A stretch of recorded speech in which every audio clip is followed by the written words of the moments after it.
I turn on? Yep. Yes? Okay. Well, thank you for Graham and Sophie for inviting me here tonight. Actually, it turned out that Paul's auntie arrived from England last night, so he just conveniently had to take her up north to stay with his mum and leave me with the children speaking here tonight, and had to pack up in the morning to take everyone up to our holiday home first thing in the morning. So, yeah, you're very right, Graham. Paul has all the fun, and I, do all the work. So. But as I was getting ready tonight, I just had to chuckle to myself because that's a great metaphor for really some of the stories I'm going to share with you tonight about my journey in the business. And I was sort of looking at my nails like, oh my God, I can't go to a meeting like that with my nails like that. I've just been working in the garden. And oh my goodness, I haven't redone my toes. And what am I going to do with this beach 80s hair? I've stuck a few clips in. And, literally with trying to get the kids and babysitter, it took 10 minutes to get ready. But as I was chuckling to myself, I was like, I really don't care. I don't care what people think of my beach hairstyle and my funny nails that are working in the garden. And it's just that sort of attitude that you have to have if you want to be successful in business. It's one of those things that you have to have that thick skin. Tonight, if you are new here and you're thinking about doing network marketing for the first time, it's one of those things that is going to happen, that people are going to try to steal your dream. The day before yesterday, my daughter's bunny died. They got a heart attack. A dog attacked it through the mesh, and it died. And so it was our first experience with death, and we were talking to Lulu. Lulu was nearly 4, she's 3 3/4, and my son Charlie was 6. And so we were talking to Lulu about it, she was very upset that this bunny was going to be buried in the dirt, and she said, when I die, I don't want to be buried in the dark dirt, and she was really upset. So we were explaining that the spirit and the soul had left the body, and it's now, a part of everything, and just trying to make it sort of as simple as possible and paint this beautiful picture, and it's just the body, and the body's going to become part of the earth. And then she was really getting it, and this had taken quite a long process, and she was really sort of taking it, and I could see that she was starting to feel good about it. And then my son pipes up and says, yeah, and then when it's in the ground, it's going to turn into a zombie. and this is the dream spirit. My son, Charlie's at that age, he does that to her all the time. He shatters her dreams. And exactly this is what happens in the business. And so, not caring what people think. And when does that happen to us as we get older? When does it happen that we start caring what people think? It's actually the first step to becoming successful in this business. Because there will be moments where you really do care what people think. And whether it's people saying no to you, they don't want to join the business, whether it's your mum sort of judging what you're doing, or your partner judging what you're doing, that is really a big step. And it's something that I've really never cared much what people think. And if you do care what people think, it's one of those things you just have to get over before you can move forward. So it's really a pleasure to be here. Graham's just said to me just to share my story. And the funny thing is, we have been successful in New Zealand. That's the bunny coming back to life.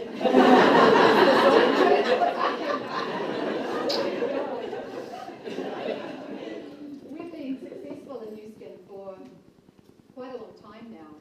And the funny thing is, remembering your story, do you need to change it?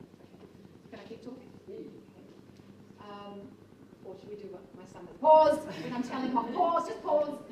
I really find it hard to remember. I know we went through quite a lot of pain and struggle to do the business. It's like childbirth. You sort of don't remember how painful it is. So then you can, do it again. And really,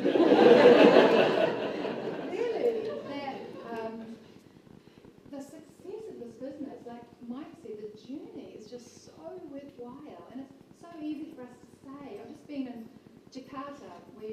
One of our frontline distributors, with Andy, Paul, you might have heard Paul talking about him in talks. He met this guy at a petrol pump and sponsored him, a young Indonesian guy that was really looking for something but didn't have many opportunities at his disposal.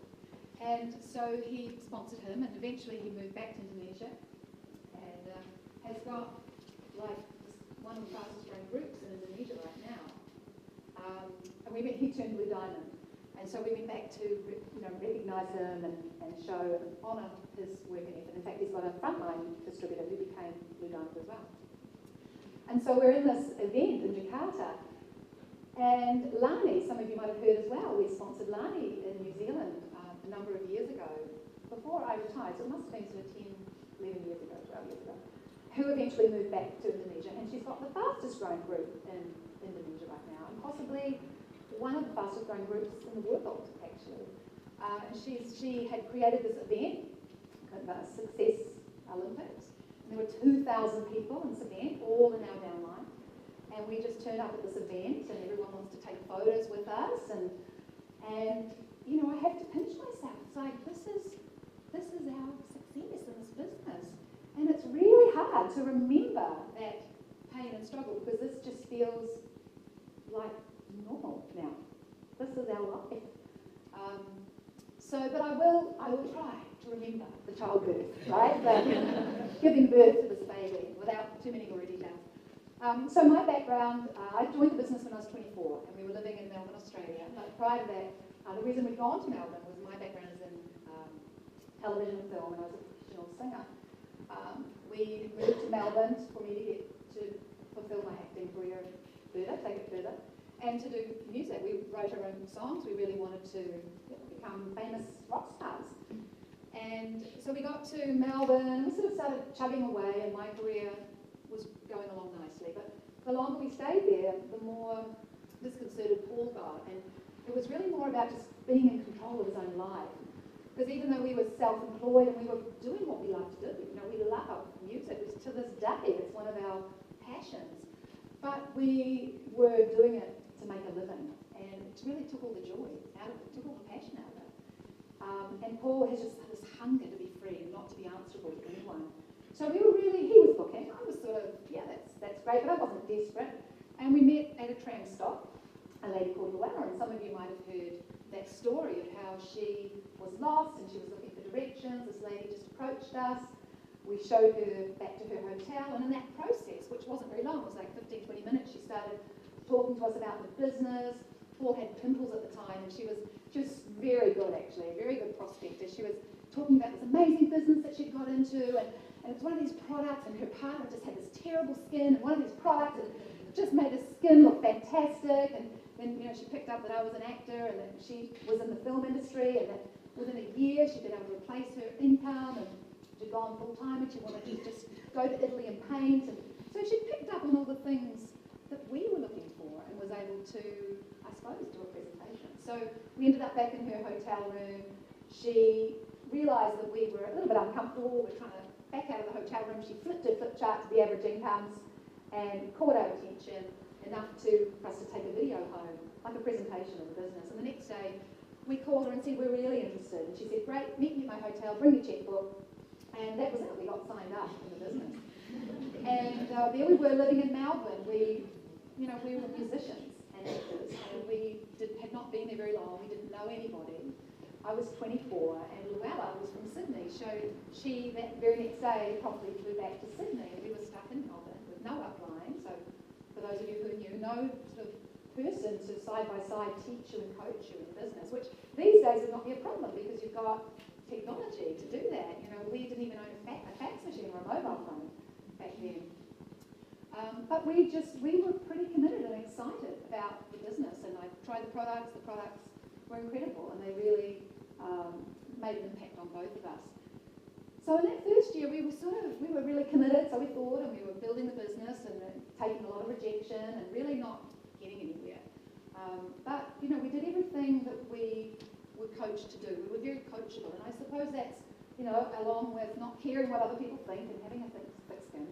It's especially initially, until you have made your first million, just be coachable, because the system has produced changed the lives of hundreds of thousands of people. In Indonesia, a few days ago, Ronnie, Lani's husband, was sharing this slide about the turnover that they are doing to stem cells personally in their group, and how many executives they have, and how many this, and how many that. And he had broken it down into the sort of incomes that these people were making. He's got all this data, and he's like a data person. He had 4,500 people in his team that have already replaced their income. So obviously in Indonesia it doesn't take as much as here to replace your income. It may be like $1,000 a month or something like that, $500,000 US a month. But imagine if you were responsible for helping 4,500 people to replace their income. And then there was another sort of 380 people that were earning this much, and then another 200 people that were this much. And it was just boggling. Everyone was speechless, 2,000 people, because it put it into perspective. If you follow a system and you're coachable and you just dig in and do the work, that this business is life-changing, not just for one or two people, but it was all about being coachable. And Paul and I were really coachable. Well, actually, Paul was not very coachable. Luella was calling him. So let's do some role-playing on the phone. Yeah, I'm not going to do that. So I'll do whatever I'm told, and role-play. And he really was not very coachable. He does not like being told what to do. But luckily he has a wife like me that just ignores that, tell him what to do. And so we battled in that first year. We really battled. But Luella was very supportive, even long distance, and we just kept showing up to a local meeting that was going on.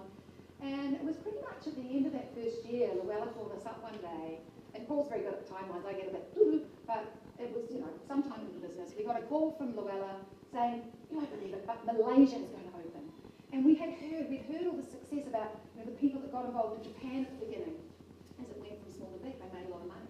And people that got involved at the ground floor of Hong Kong, they made a lot of money. So we really had this sort of perception of, if you get into a market, as on the ground floor, this is where it's all happening.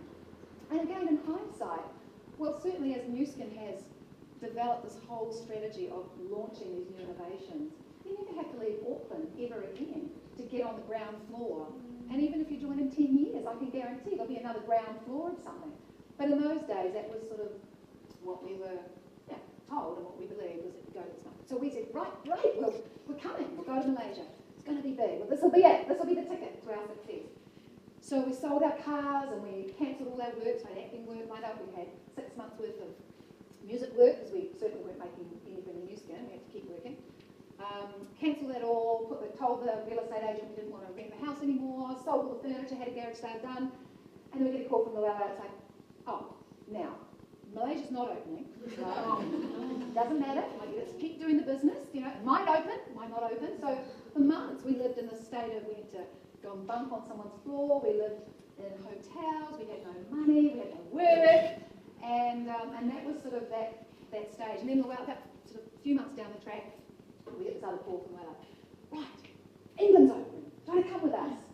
And I was like, we'll call you back. And we did call her back and said, yeah, okay, we're coming. Because we really, at that point, had nothing to lose. We had no work, had no income. And we really felt like by moving to a country, to be with our upline, and once and for all, we would get this thing. We were blaming our lack of success on, well, we're not from Melbourne. We don't have contacts now. And we don't have our upline here to teach us what to do. And we're just young. I'm just 24, and I'm just an actress and a musician, and so on and so on. And we need a ground floor opportunity. We need to go to a new country. So we did. We packed up whatever left we had, and we went to England, and we lived with Luella and Steve, who are very successful team elites from Australia. And we thought that was going to solve our problems. And there we plugged away in England. I remember doing, upwards of 20 cold calls a day, every day in London, just back-breaking work, really doing the business the wrong way. I would never teach someone these days to do cold calls. I would say just get out and meet people and build relationships and have fun, just make friends and get out and join your community. And that's a far better way to join the business. But, we were just doing the best that we knew how to do.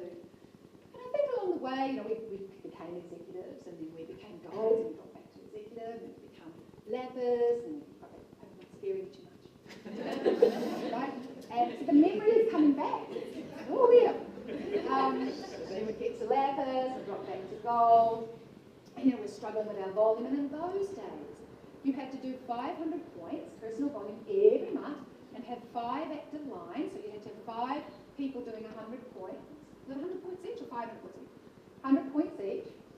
And then to become an executive, you had to get 500 points every single month. You had to do 2,000 the first month, 2,000 the second month, 2,500 the third month, and then 3,000 the fourth month, just to become an executive.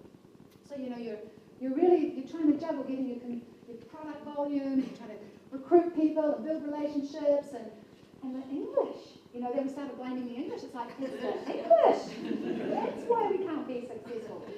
But the whole time because we were so committed to the business, and that every presentation you go to about New Skin, actually, if you talk to anyone in the world who's been successful at anything, it's that commitment. That word commitment comes up over and over again. And really, when Paul and I look at our success in the business, it came down to we were just so darn committed.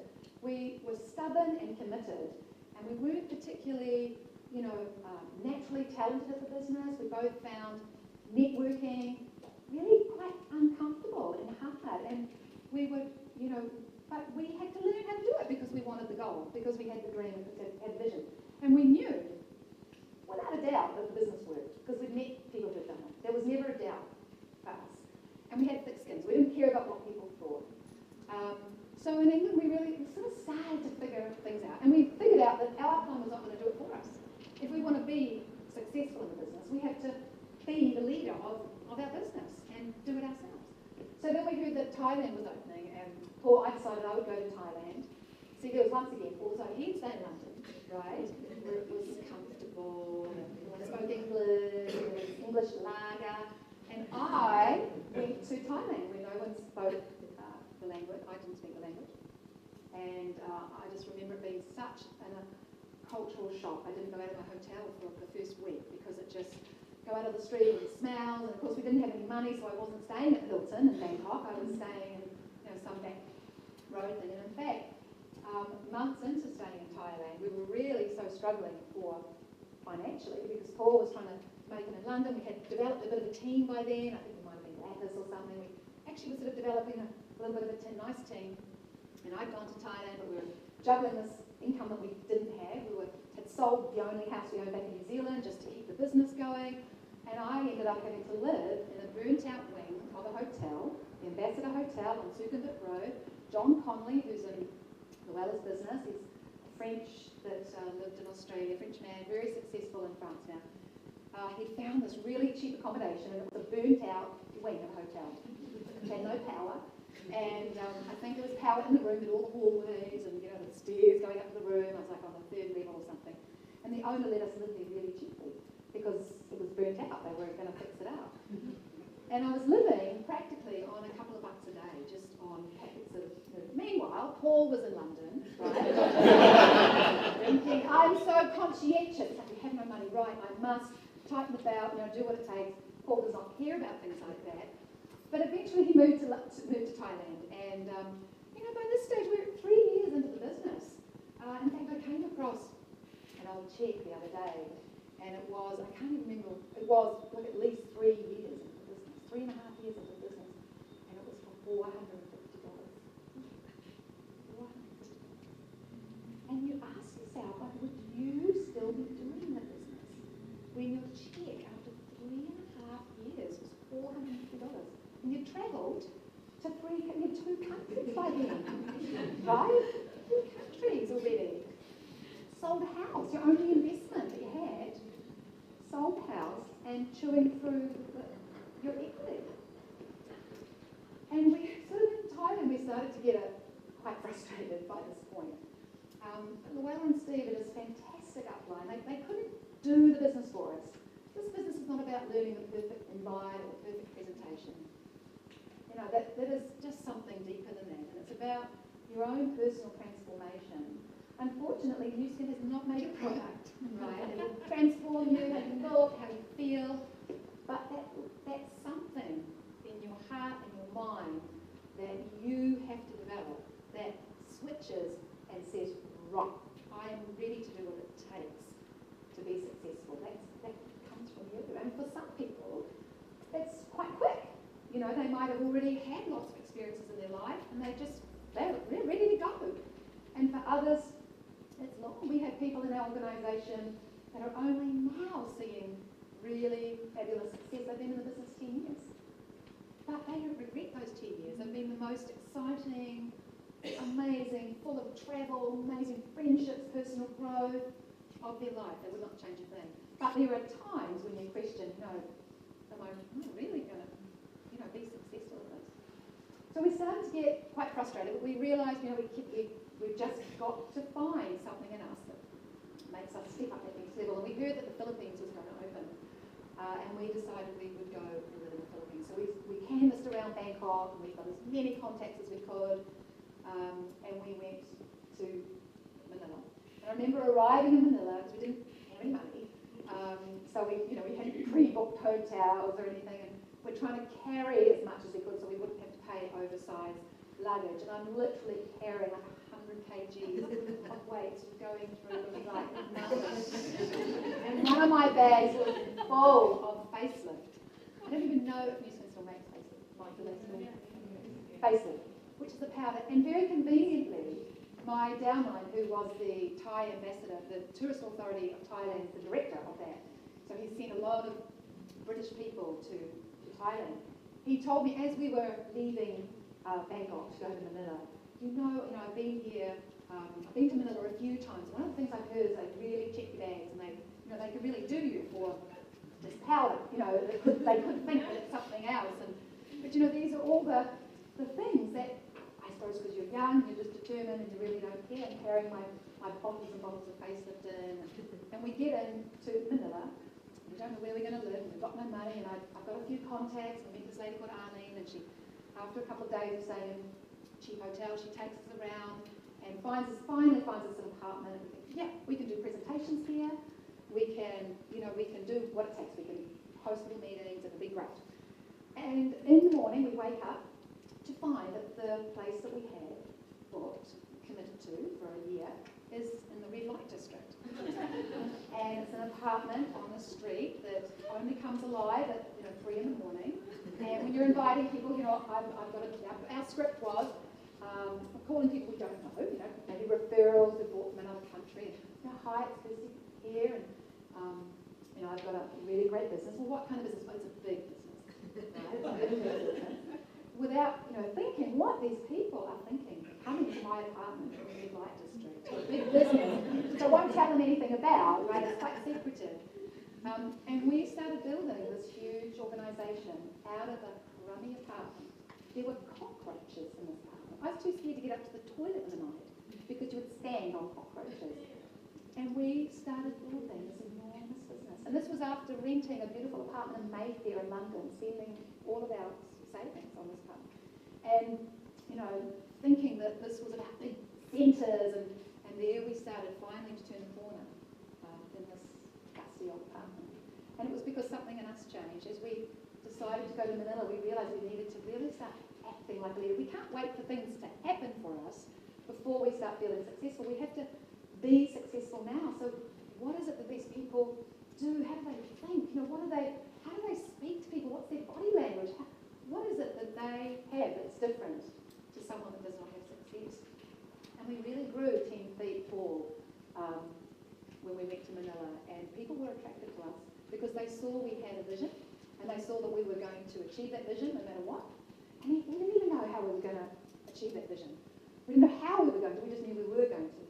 And that's the difference, is when you have that certainty that you are going to do this business, no matter what, doesn't matter what anyone else thinks, doesn't matter how long it takes, you will do it because you know why. It is just a matter of time. Just being in Jakarta, and this amazing slogan they had, which was, and they just repeated it the whole time, it became like their mantra, it was, thank God it is done. And that is, every time I heard that, I just got these goosebumps, because that's our turning point in the Philippines. We might not have said it in those words, but it was done. It was a done deal. And so we started to create this success. And our business grew, and our group grew. We had to keep stepping up and being these leaders. And in fact, we got to a point in the Philippines where we were working 16-hour days, just trying to cope with doing in-homes for people, and one-on-ones, and training new people. We'd have to do a group of this size a few times a week just to train new people that were coming, because we didn't have enough experienced people, we couldn't get around enough people to train them in their first step in starting a business. And we served some great leaders, and we eventually became Blue Diamonds in the Philippines after 5.5 years in the business. And it's always interesting because we always used to say to people, people said to us, what are you earning? And we would say, well, we're on track, because we couldn't tell them we were earning $450 a month. Such a big business after 3.5 years. It's great, you should do it. Right? So we would say, we always said, we are absolutely on track. Our goal is to become Blue Diamond. The average income for Blue Diamond is $60,000 a month. And we're really on track to hitting that goal. And we said that when we were earning $450 a month, right? In 5.5 years, total in business, we became Blue Diamonds. And it's that concept is if you believe it and you see it and you know what you're working on and you have that vision for it, it is so. Thank God it's done, right?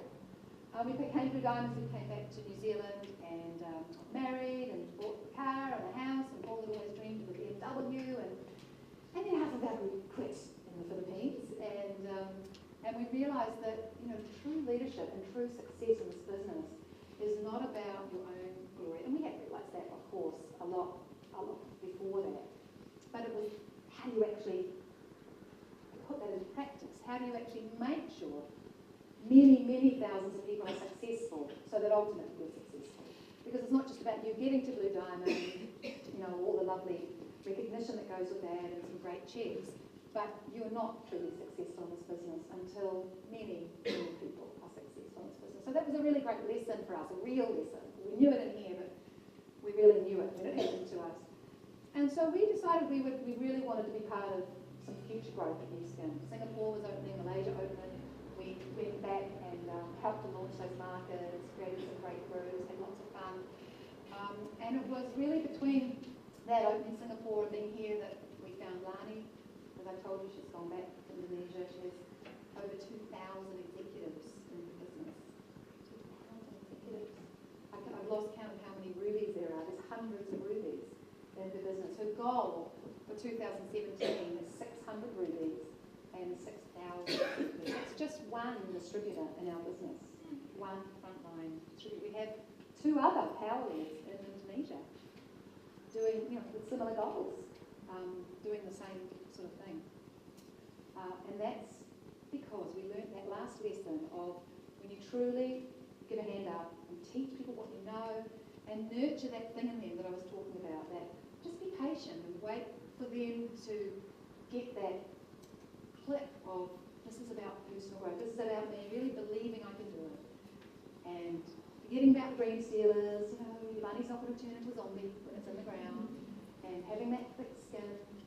I was listening to my kids yesterday and playing in the room, and they just sounded like they were having this lovely game, and that's quite rare because usually they're screaming at each other. And I could tell it was just lovely, and out of the blue he said, Charlie, she's nearly 4 and Charlie's 6.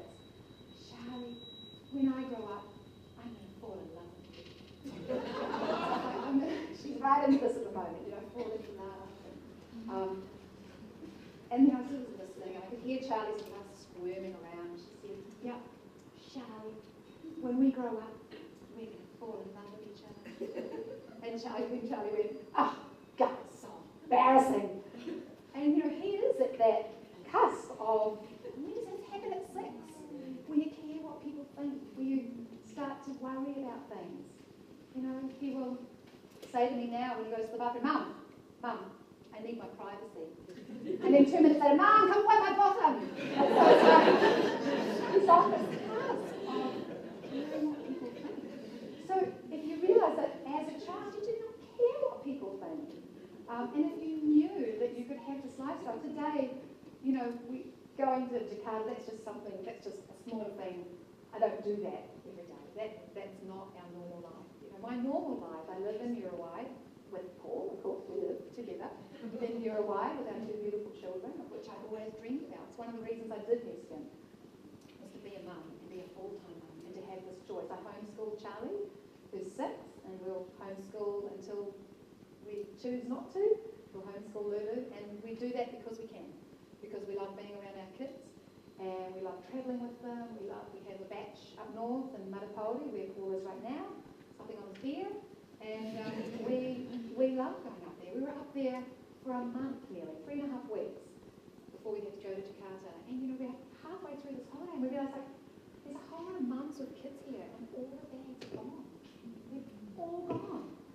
And these mums are only here really because of school holidays. And this place, Makapoli, is going to be empty for the rest of the course. Just text me. It's like, you can't wait for you to be here. The beach, there's no one on the beach. We've got the whole place to ourselves. There's amazing multi-million-dollar beaches up there that will not be used for the year. Go to Tutakaka Marina. Millions of boats just in one little, millions of dollars a boat. And people own them and can't use them. I don't even find that sad. What I find sad is knowing that I have these two beautiful children that we have so much fun with. We travel the world together. We're just booking a trip to Bali and then on the Sulawesi, where we've identified a little island where we're going to be helping to build a hospital for an Indigenous tribe. And we're going to work with Lani and another team in Indonesia to do this. And that has been such a long time dream. But we're going to do it with our children. So our children can grow up seeing the world through different eyes and knowing that this, getting a good education and getting a good job and getting a really high mortgage, buying a new car every few years, that is just one way of life. It's not the only way of life. That there are so many other possibilities that, and it's not just about money, but it is all about choice and freedom. I used to say in my presentations, I want to wake up in the morning and say to myself, what do I feel like doing today? And it just sounds corny, but that is what I do, right? That is what we do every day. You don't have to want to be with your kids all day, every day. That might not be your idea of freedom. I don't think it is Paul's choice of freedom, but he doesn't have a choice in the matter. You have your own dream and you have your own goal. And the last thing I'll just leave you with is, all those things that you can take on board. I said tonight about commitment and thick skin and caring what people think and just doing what it takes and having that bigger vision of getting through those tough times, because there will be tough times. You will not have tough times like we have, probably. You might, but I hardly doubt it. Most of you, we're in the timing of an incredible timing right now with an incredible future. But you will have to work hard. We worked really, really, really hard for 5 years, consistently hard for another few after that, and we set ourselves up for life. But what isn't is more important than what is. So as you go away tonight, and you've heard this amazing presentation from Graham, a recap from Mike from the summit last week, you just reflect on what is in your life. What is actually not important. And don't allow what is, the comfort of what is, and it might be slightly painful, it might not be quite painful, it might, you might be quite dissatisfied, you might be a bit frustrated. But so often in life, people let what is, focusing on what is, was your reality now, steal away what isn't. So your job, actually, tonight, as you go away, before you even think about, do I want to join the business? Do I want to partner with you? Is think about how important, or what does what isn't look like? Does that make sense? What does what isn't, the possibility, what does it look like to you? And if you could write that movie of your life, and I've been in the business 20 years, but by working really, really, really hard for 5 years and consistently hard a few years later, to be able to choose what you do every day and how your life looks like, whether it's building hospitals in Sulawesi or sailing around the world in a yacht, what does what isn't look like for you? And that's what I would really encourage you to do. Because if you find that passion in yourself, and then you put two and two together with the brilliance of this company, and of course the support of the team, there's just no way you can fail.